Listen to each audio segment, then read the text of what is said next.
कोलेकर महाविद्यालयाच्या आजच्या आणि रोटरी क्लब अतिग्रहीच्या हा संयुक्त कार्यक्रमाच्या निमित्ताने या ठिकाणी व्यासपीठावर उपस्थित आपल्या सर्वांचे आमचे मार्गदर्शक बंधू म्हणतो की आता नावापेक्षा भंडारी बंधू सर, आंबे सर, सगळी शिक्षण क्षेत्रातली मंडळी, वाईंगे साहेब आणि आपण सर्वच मंडळी आहात. तुपे साहेब विशेष करून ते सुरुवातीच्या काळात म्हणजे आपलं कॉलेज चांगलं व्यवस्थित सेट होण्यासाठी साहेबांनी भरपूर काही मदत केली. योगायोगानं ते आज आलेले आहेत या ठिकाणी. आज खरं म्हणजे आपला आनंदाचा क्षण आहे, कारण आपल्याला देशाला स्वातंत्र्य मिळून जवळजवळ आता 75 वर्ष होऊन गेली. 70-75 वर्षानंतर सुद्धा आपल्याला चांगली टॉयलेट्स असणं गरजेचं आहे. शाळेची पहिली गरज काय आहे? स्वच्छतागृह पाहिजे. स्वच्छता पाहिजे की नको? त्यामुळं आपल्याकडे होती, छोटी छोटी होती, पण त्याची अवस्था फारशी अशी म्हणजे खरोखर ज्या गरजेप्रमाणे आहे तसं नव्हतं ते. त्यामुळं भंडारी साहेबांच्या, प्राचार्य साहेबांच्या कृपेनं म्हणजे त्यांनी ते इकडं आपल्याला चांगल्या पद्धतीचे टॉयलेट आता इथं उपलब्ध करून दिलेले आहेत. आता ही पहिली गरज आहे. काय फार मोठं काम नसलं तरी ही पहिली गरज आहे आपली. स्वच्छता एखादी शाळा असणं किंवा सार्वजनिक संस्थेच्या ठिकाणी ते असणं गरजेचं आहे आणि त्या दृष्टीने त्याची सुरुवात केली आणि ते अतिशय चांगलं तिथं उभं राहिलेलं आहे. कारण आता आपल्याला स्पर्धाच मुळात करताना खाजगी संस्थांची स्पर्धा करायची झाली तर कुणाशी करायची आहे? आपल्याला घोडावरची स्पर्धा करायची आहे. मग तिथं काय आहे ते आपल्याला इथं चांगलं मिळालं पाहिजे. तिथं जे आहे मग ते CCTV पाहिजे, चांगल्या टाईल्स पाहिजेत, आपलं काय म्हणतोय आपला इंटिग्रेटेड बोर्ड काय म्हणतात ना ते पाहिजे आपल्याकडं. कम्प्युटर आपल्याला पाहिजे, प्रत्येकाला पाहिजेत. तुमच्याकडे तर म्हणजे प्रत्येकाकडे टॅब पाहिजे. आता जर शिक्षण शिकायचं असेल तर तुमच्या समोर प्रत्येकाचा स्वतःचा टॅबवर आता शिकायचं जग आलेलं आहे. त्यामुळे तसे टॅब तुमच्याकडे असायला पाहिजेत. पण त्या ठिकाणी अजून सुद्धा आपण काही ठिकाणी कमी आहोत. आता आपण मुलांना आता हे हायस्कूलची मुलं आहेत म्हणजे आमची इंग्लिश स्कूलची. भारत हा मुळात विकसनशील राष्ट्र आहे. आपण तुम्ही अभ्यास केलेला आहे. म्हणजे आपण देशाचा विचार करूया. विकसनशील राष्ट्र म्हणजे काय? त्यांच्याकडे सगळं काय नाही आहे, थोडं थोडं आहे चांगलं आणि ते आता अजून चांगली होणार आहे. विकसित व्हायचे ते. पण विकसित राष्ट्रामध्ये काय काय असतं हे बघायला पाहिजे आपण. आपली स्पर्धा कोणाशी पाहिजे? आपली विकसनशील आहे म्हणजे मागे आहे आम्ही म्हणतात आम्हाला. मग विकसित राष्ट्रामध्ये काय काय आहे? तर ह्या सगळ्या सुविधा त्यांच्याकडे असतात. त्यांचा GDP म्हणजे त्यांचं उत्पन्न चांगलं असतंय, त्यांचे शिक्षण चांगलं असतंय, त्यांच्या सगळ्या सुविधा इतर चांगल्या असतात, आर्थिक स्थिती त्यांची चांगली असते देशाची, संरक्षण व्यवस्था त्यांची चांगली असते आणि ती भारतामध्ये पण आपल्याला निर्माण करायची आहे. आणि मग आपण आता मोदी साहेबांनी सांगितलेलं आहे की 47 साली आपल्याला विकसित व्हायचं आहे आपण. मग विकसित राष्ट्र होत असताना ह्या ज्या ज्या गोष्टी आपल्याला लागतात. आता रस्ते चांगले पाहिजेत. आपण निघालो लगेच की आपला शेतकऱ्याचा भाजीपाला आहे. तुमचेच आई वडील आता शेतकरी आहेत आणि त्याला भात विकायचा आहे किंवा भाजी विकायची आहे. भाजी पिकवली आपण, ती शेतातनं काढलेली भाजी पडदेशी मार्केटमध्ये पोहोचायला चांगले रस्ते पाहिजे. आता रस्ते बांधणी तुम्ही बघितलाय, बाहेर फिरताना तुम्हाला लक्षात येईल गडिंगला जाताना रस्त्याची बांधणी चांगली चालू आहे. हायवे मोठा करायला लागले, एअरपोर्ट नवीन बांधायला लागलेले आहेत. बघा एअरपोर्ट आता कसं मुंबईला मोठं एअरपोर्ट झालंय, जे आशिया खंडातलं मोठं एअरपोर्ट होणार खारघरमध्ये. तसंच आता वाढवण म्हणून बंदर ठाण्यामध्ये अतिशय मोठं बंदर, आशिया खंडातलं मोठं बंदर तिथं सुद्धा होणार आहे. या सगळ्यामुळे इकॉनॉमीला चालना होणार. तसंच आपली शिक्षण व्यवस्था सुद्धा चांगली व्हायला पाहिजे. आधुनिक शिक्षण जे जगामध्ये दिलं जातंय ते सगळं आपल्याकडे यायला पाहिजे आणि त्याचा प्रयत्न आपण सगळ्यांनी करायला पाहिजे. मग आता त्यातल्या अडचणी भरपूर आहेत. आता बांबर सरांनी सगळं सांगितलेलं आहे, ते काय सगळं मांडण्यात आपण अर्थ नाही येतात सारखं. फक्त भंडारी साहेबांना तिची जाणीव आहे की ह्या शाळा चालवत असताना विशेषतः ग्रामीण भागातले असतील किंवा डोंगरी परिसरातला म्हणतो, काही वेळा डोंगरी भाग म्हणतात, आम्हाला अजूनही डोंगरी दाखला मिळतोय. रस्त्यानं आपल्याला कनेक्टिव्हिटी, आता नेटची कनेक्टिव्हिटी झालेली आहे.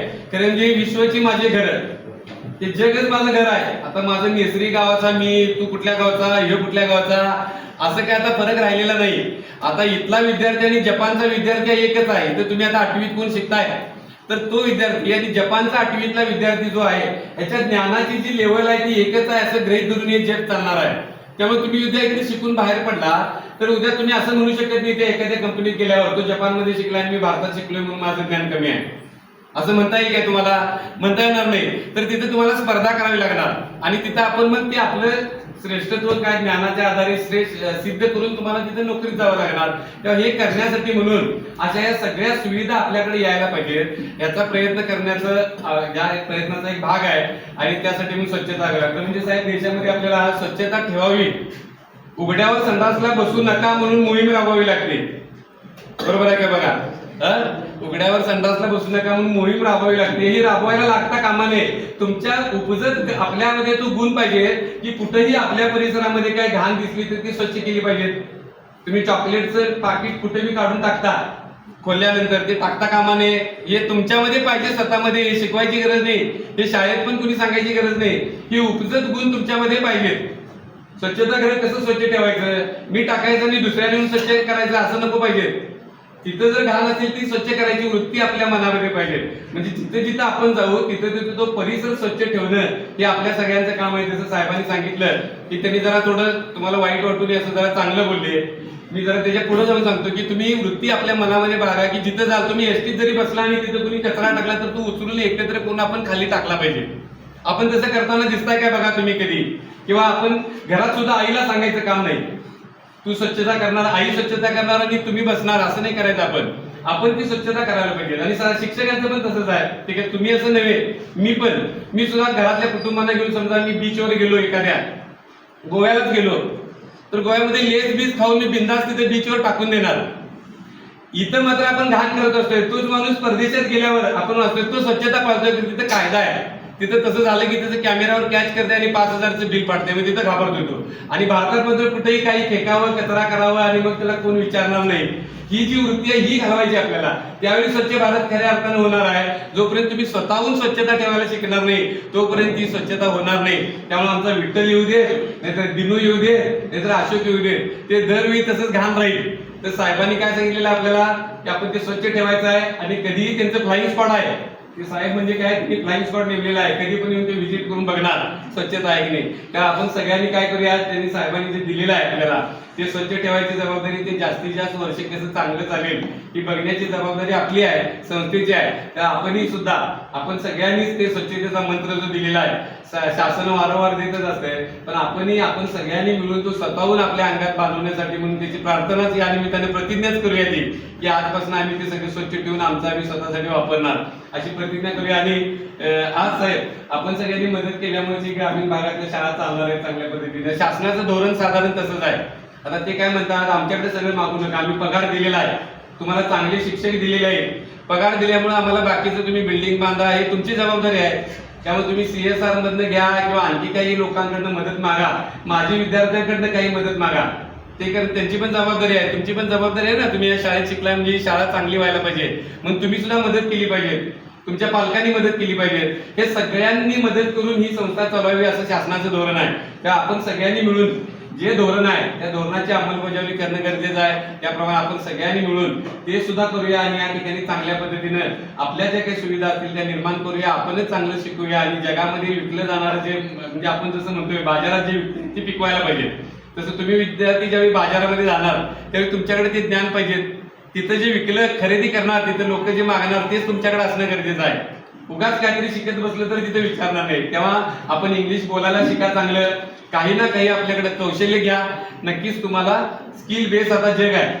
पूर्वी नुसते पदवीधर निर्माण करायचे, ग्रॅज्युएट झाला म्हणजे चांगलं वाटायचं, आता नाही. आता कुशल कामगार पाहिजे. लोकांना काय पाहिजे, तिथं कंपनीमध्ये तुम्हाला 5 लाख द्यायला तयार आहेत महिन्याला, तर तुम्हाला काय काय येते ते बघणार. त्यामुळे कुशल कामगार किंवा कुशल आपण HR म्हणतोय तसं तयार करण्याची जबाबदारी आपल्याकडे आहे, प्राचार्यांच्यावर आहे, सगळ्यांच्यावर आहे. तेव्हा पुन्हा एकदा साहेब आपण जी मदत केला त्याबद्दल धन्यवाद देतो. अजूनही आम्ही मदत मागत राहणारच आहे. देणाऱ्याने देत जावे, घेणाऱ्याने घेत जावे म्हटलेलं आहे. तसं आम्ही सुद्धा काही मदत करून तुमच्याकडनं नक्कीच आम्हाला मदत होईल. आम्ही सुद्धा काही लोकांना मदत करण्याचा प्रयत्न करूया, एवढं या निमित्तानं सांगतो. पुन्हा एकदा सगळ्यांनाच धन्यवाद देतो. मी सांगतो जय हिंद.